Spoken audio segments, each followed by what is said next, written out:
An initial agreement has been reached by North Carolina lawmakers to fund Medicaid, as it was on track to run out of money as soon as next month.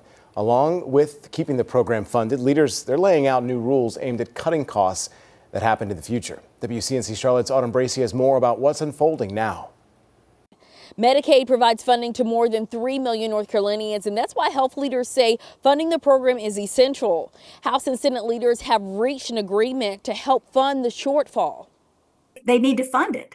They need to fund Medicaid at the level it needs to be funded. Otherwise, there'll be a lot more people that will fall in the uninsured space in North Carolina. Wednesday, North Carolina lawmakers gave initial approval to a $319 million package to fully fund the state's Medicaid program. Lawmakers say it also includes changes aimed at cutting down on waste in the program. Speaker of the North Carolina House of Representatives, Destin Hall, released a post on social media. It says, Medicaid should serve the people who truly need it. We're tightening things up by adding common sense guardrails that cut down on waste, fraud, and abuse.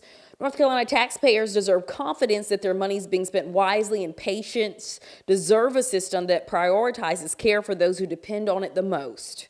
April Cook with the North Carolina Association of Free and Charitable Clinics is concerned about some of the things being considered, including potential work requirements. But the fact is, these folks are already working, and by instituting this work requirement, it, in essence, creates a new level of administrative burden that the state hasn't worked out who that burden is going to be. If there's a shortage of workforce doing these redeterminations, people will inadvertently fall out of Medicaid, and it will be much more difficult for them to get back into Medicaid. Other requirements being considered include increased fraud oversight and audits, along with stricter eligibility checks. Sharice Johnson with Camino says the organization sees Medicaid mostly used for children. She says more attention needs to be paid to it, especially the burden that reductions in Medicaid services could place on an organization like hers. Because all the people that don't have Medicaid, or let's say